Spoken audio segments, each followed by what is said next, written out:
नमस्कार, मैं हूं ब्रिज द्विवेदी। आप देख रहे हैं सोने चांदी के बाजार से जुड़ा खास बुलेटिन बुलियन मीटर। सबसे पहले कुछ ट्रिगर्स पर नजर डाल लेते हैं, उसके बाद बातचीत आगे बढ़ाएंगे। सबसे इंपॉर्टेंट ट्रिगर, अमेरिका इजराइल और ईरान के बीच युद्ध चल रहा है। उस युद्ध को लेकर अब तक क्या कुछ अपडेट आए हैं उस पर आप लोग नजर बनाकर चल सकते हैं। देख सकते हैं स्क्रीन पर, यूएस, इजराइल और ईरान के बीच जंग जारी है। ईरान में 1200 से ज्यादा लोग मारे जा चुके हैं। खामेनेई के बेटे को ईरान का सुप्रीम लीडर नया तय करने का रिपोर्ट्स आए, नए सुप्रीम लीडर डिक्लेयर करने का। हालांकि ट्रंप की ओर से कहा गया कि खामेनेई के बेटे को सुप्रीम लीडर के लिए सही नहीं माना जा सकता। इसके अलावा ट्रंप की ओर से भी प्लानिंग की जा रही यूरेनियम पर कब्जा करने के लिए ईरान के। तो तनावपूर्ण स्थिति लगातार बनी हुई है, हम लोग ये देख रहे हैं। इसके अलावा आपको बता दें, स्ट्रेट ऑफ हॉर्मुज़ जो सबसे इंपॉर्टेंट मार्ग था, वहां पर ईरान ने रोक लगा दी है। इसका इम्पैक्ट क्रूड ऑयल के प्राइजेस पर हम लोग देख रहे हैं। साथ ही ईरान खाड़ी देशों पर भी हमले कर रहा है जहां जहां यूएस के बेस हैं। तनावपूर्ण स्थिति बनी हुई है। इसका सबसे ज्यादा इम्पैक्ट हम लोग क्रूड ऑयल के प्राइजेस पर देख रहे हैं। ब्रेंट क्रूड की बात की जाए, WTI क्रूड, घरेलू बाजार में हर जगह तेल में जबरदस्त उछाल देखने को मिल रहा है। अगर ब्रेंट क्रूड की बात की जाए तो $119 के ऊपर पहुंच चुका है। 52 वीक हाई है। 2022 के बाद सबसे बड़ी तेजी देखने को मिल रही है। पिछले 3 महीने में देखा जाए 90% से ज़्यादा क्रूड ऑयल का भाव उछल चुका है। WTI क्रूड में भी ज़बरदस्त तेजी है। सिर्फ इसी सेशन में देखा जाए तो 30% बढ़ चुका है, $115 प्रति बैरल पहुंच चुका है। घरेलू बाजार में 10,000 के ऊपर यहाँ पर क्रूड का प्राइस पहुंच चुका है। इसका इम्पैक्ट भी हम लोग देख रहे हैं। लेकिन सवाल एक ही बना हुआ है, तनावपूर्ण स्थिति है, क्रूड में तेजी है, फिर सोने चांदी में तेजी क्यों नहीं दिख रही है, नरमी क्यों नजर आ रही है। बातचीत करेंगे। कॉमेक्स पर गोल्ड 5,000 के ऊपर बना हुआ है। सिल्वर देखिए $82-83 पर ट्रेड कर रहा है। ट्रेडर्स क्या स्ट्रैटेजी बनाए, इन्वेस्टर्स क्या करें, बातचीत करेंगे। हमारे साथ 3 खास मेहमान हैं। पृथ्वी फिनमार्ट के director and commodity and currency के research head Manoj Kumar Jain ji, Kotak securities के head of commodity and currency research Anand Banerjee ji, और मोतीलाल ओसवाल वेल्थ मैनेजमेंट के senior commodity research analyst Ashish Rajodia ji. आप तीनों का बहुत बहुत स्वागत है द बोनस में। नमस्कार। धन्यवाद ब्रिज जी।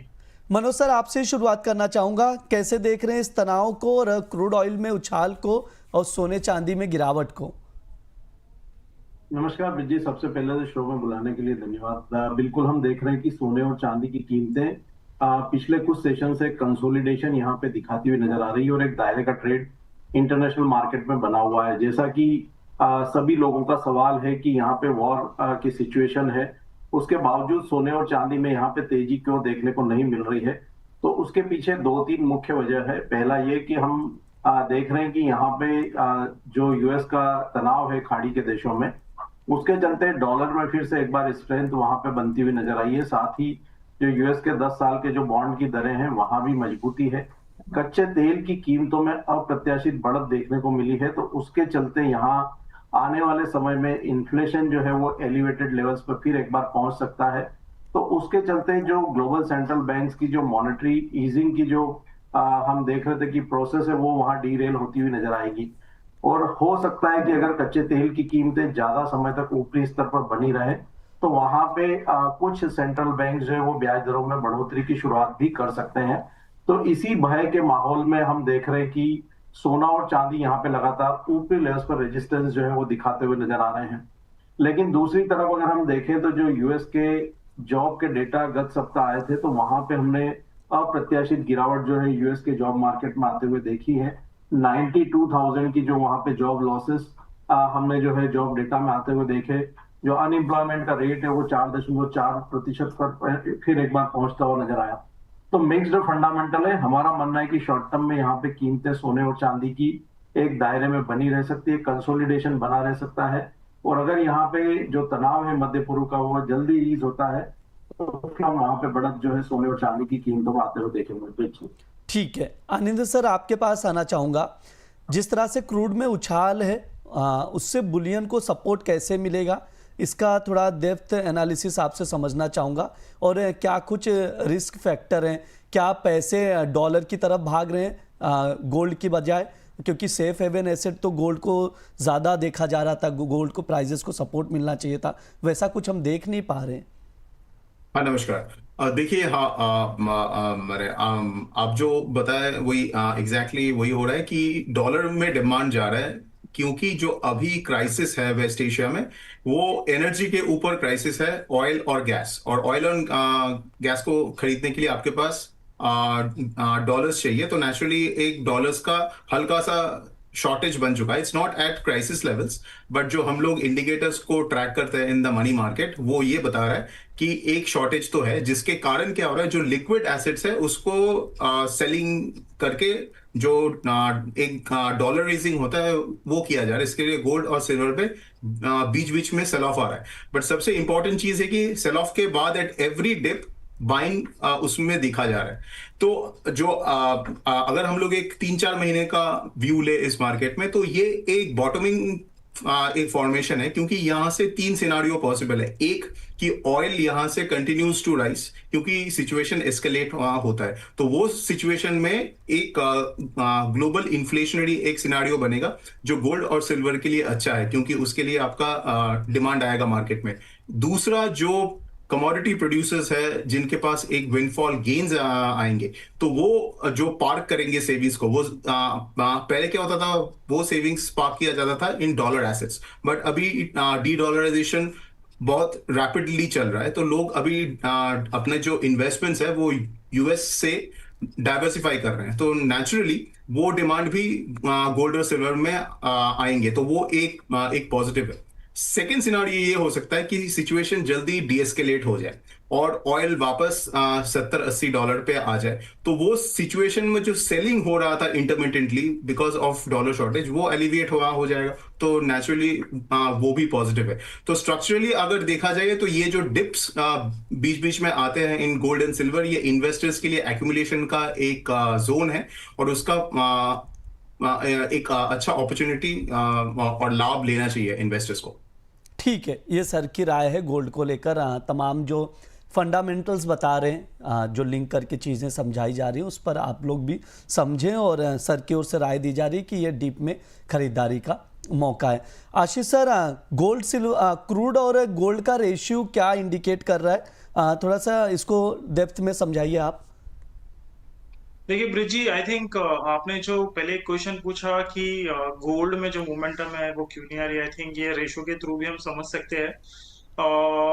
2020 में लगभग 90 के करीब गोल्ड और क्रूड का रेशो पहुंच गया था, जब क्रूड के प्राइसेस लगभग काफी नीचे आए थे। और ये सेकेंड टाइम ऐसा हुआ है लगभग 5 साल के बाद, जब रेशो वापस 60-70 के ऊपर तक आया था। ये रेशो इस बार भी 70 के करीब तक गया था। और अब जो है, ये जो चार्ट है ये फ्राइडे का बनाया हुआ है हमने, बट जो रेशो है लगभग 52 के करीब है। तो लास्ट टाइम ब्रिज जी अगर हम देखेंगे तो गोल्ड सिल्वर रेशो 89 के करीब था, तब वापस जब वो करेक्ट हुआ या फिर एवरेज लेवल्स पर आया 20 के करीब पर, जब रेशो वापस आया, तो क्रूड के जो प्राइजेस है आप देख सकते हो पहले वाले चार्ट में कि लगभग $20-22 से $115 तक गए थे प्राइजेस। और वही फेज नीचे देखिए, आप देखोगे गोल्ड का चार्ट, तो गोल्ड का जो प्राइस है बहुत ही साइडवेज ट्रेड कर रहा था, $200 के बीच में ही ट्रेड किया है। तो आई थिंक वैसी ही काइंड ऑफ सिचुएशन है जहां पे गोल्ड ने लास्ट 2 या 3 साल में बहुत अच्छी परफॉर्मेंस दे चुका है, और आई थिंक ये साल रहेगा जहां पे प्राइजेस में साइडवेज मोमेंटम देखा जा सकता है गोल्ड सिल्वर के अंदर, बिकॉज बहुत एक अच्छी मूवमेंट हो चुकी है और सेक्टर रोटेट होना जरूरी है। बुलियन के सेक्टर में ऑलरेडी मूवमेंटम आ चुकी है, काफी अच्छे रिटर्न्स बन चुके हैं। I think this is the time जहां पे एनर्जी के सेक्टर में काफी अच्छा मूव देखा जा सकता है। तो अगर यहां से रेशो 20 के लगभग गया और गोल्ड साइडवेज रहा, तो क्रूड के अंदर यहाँ पे और भी काफी जगह बची है, काफी अच्छे मूव्स देखे जा सकते हैं क्रूड। ठीक है, ये सर की राय है गोल्ड और क्रूड के रेशियो को लेकर, कैसे प्राइजेस मूव किए हिस्टोरिकली और अभी कैसा मूवमेंट देखने को मिल रहा है। मनोज सर, आपके पास आऊँगा। गीतांजलि जी पूछ रही हैं क्या सोना आज खरीद सकते हैं क्या? सर, क्या कुछ ट्रेडिंग कॉल रहेगा आज के लिए? गोल्ड में खरीदारी का मौका है क्या कहीं? देखिए, ट्रेडर्स है तो यहाँ पे जो रेंज बनी हुई है उस रेंज को यूज कर सकते हैं। अगर मैं सोने की बात करूं तो जो गोल्ड का अप्रैल का एक्टिव कॉन्ट्रैक्ट है, हम देख रहे हैं कि 1,57,700 से 1,64,000 के दायरे में बना हुआ है। और सिल्वर की अगर हम बात करें तो वहां पे कीमतें 2,55,000 से 2,78,000 की रेंज में बनी हुई है। तो इस रेंज में जब भी डिप मिलता है मार्केट में तो वहां पे बाय किया जा सकता है। अगर आज इंट्राडे के लिए स्पेसिफिक अगर कहीं रणनीति बनानी है तो जो गोल्ड मिनी का अप्रैल कॉन्ट्रैक्ट है वहां पे हमारा मानना है कि 1,59,800 का स्तर मिले तो बाय करना चाहिए 1,57,700 के स्टॉप लॉस से। टारगेट 1,63,000 तक के वहां पे रखे जा सकते हैं। साथ ही अगर चांदी की बात करें तो वहां भी अगर जो चांदी का अप्रैल का जो मिनी कॉन्ट्रैक्ट है उसमें डिप्स में 2,66,600 के स्तर पर बाय की सलाह रहेगी 2,61,600 के स्टॉप लॉस से, और टारगेट वहां पे 2,75,500 तक के रखे जा सकते हैं। ठीक है, ये ट्रेडिंग कॉल है गोल्ड और सिल्वर के, स्क्रीन पर है, आप लोग देख कर चल सकते हैं। मनोज सर की ओर से दिया जा रहा है। सिल्वर की बात की जाए तो सिल्वर मिनी अप्रैल वायदे में खरीदारी की सलाह दी जा रही है। 2,66,600 पर लॉन्ग करके चल सकते हैं। 2,75,500 तक के टारगेट के लिए 2,61,600 का स्टॉप लॉस लगाएं। इसके अलावा अगर गोल्ड की बात की जाए तो वहां पर भी खरीदारी की ही सलाह दी जा रही है। 1,59,800 पर लॉन्ग करके चल सकते हैं। 1,63,000 तक के टारगेट के लिए 1,57,700 का स्टॉप लॉस आप लोग जरूर लगाएं। आनंद सर, आपके पास आना चाहूंगा। आप क्या कुछ लेवल्स देख रहे हैं गोल्ड सिल्वर के, ट्रेडर्स को क्या कुछ सजेशन देना चाहेंगे? देखिए, सोने में 1,58,000 से लेकर 1,59,000 ये अच्छा एक सपोर्ट जोन है और वहां से कंटिन्यूअसली बाउंस जो हम लोग को दिख रहा है। तो इसलिए 1,59,000 के आसपास खरीदना चाहिए। स्टॉप लॉस होगा 1,57,500। पोजिशनल कॉल होगा 1-2 दिन के लिए, और अपसाइड में आपका 1,64,000 और फिर 1,66,000 ये रेजिस्टेंसेस है। चांदी में 255 से 260, मतलब 2,55,000 से 2,60,000 इसके बीच एक अच्छा एक सपोर्ट जोन बन चुका है। तो 2,60,000 के नीचे एक्यूमुलेट कीजिए। स्टॉप लॉस होगा 2,54,000 के नीचे, और अपसाइड में आपका जो टारगेट है वो है 2,70,000 से लेकर 2,75,000। ठीक है, ये कुछ लेवल्स बताए जा रहे हैं, उस लेवल्स को आप लोग ऑब्जर्व करके चल सकते हैं गोल्ड सिल्वर के। अभी अगर प्राइजेस देखें तो गोल्ड 1,60,900 पर नज़र आ रहा है एमसीएक्स पर, और कॉमेक्स पर रिकवरी आई है, कुछ हद तक अच्छी रिकवरी देख रहे हैं हम लोग। $5,135 पर गोल्ड पहुंच चुका है। चांदी की बात की जाए तो कॉमेक्स पर चांदी में भी रिकवरी आ चुकी है, $84 के ऊपर ट्रेड कर रहा है कॉमेक्स पर, और एमसीएक्स पर 2,65,400 पर नज़र आ रहा है। एमसीएक्स पर अभी भी 1% डाउन है। आशीष सर, आप कैसे देख रहे हैं टेक्निकल चार्ट पर गोल्ड सिल्वर को?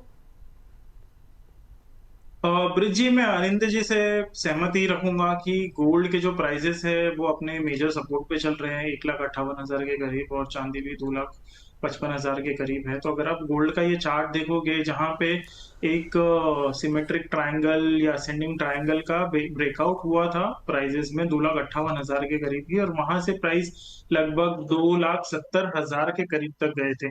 सॉरी, 1,70,000 के करीब तक प्राइस गए थे। तो 1,58,000 जो पहले का ब्रेकआउट था, जो पहले का रेजिस्टेंस था, वो अब सपोर्ट बन गया है। तो 1,58 के करीब पर बाइंग आते हुए दिखेंगे।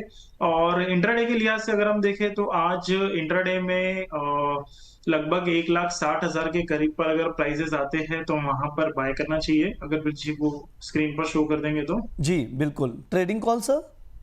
हाँ जी, ट्रेडिंग कॉल। यस। गोल्ड का है सर? हाँ जी, गोल्ड का। Yes, okay. 1,60,800 के करीब पर बाय कीजिए, और 1,59,500 का आप स्टॉप लॉस रख सकते हैं, और 1,63,000 का आप टारगेट मेंटेन कर सकते हैं।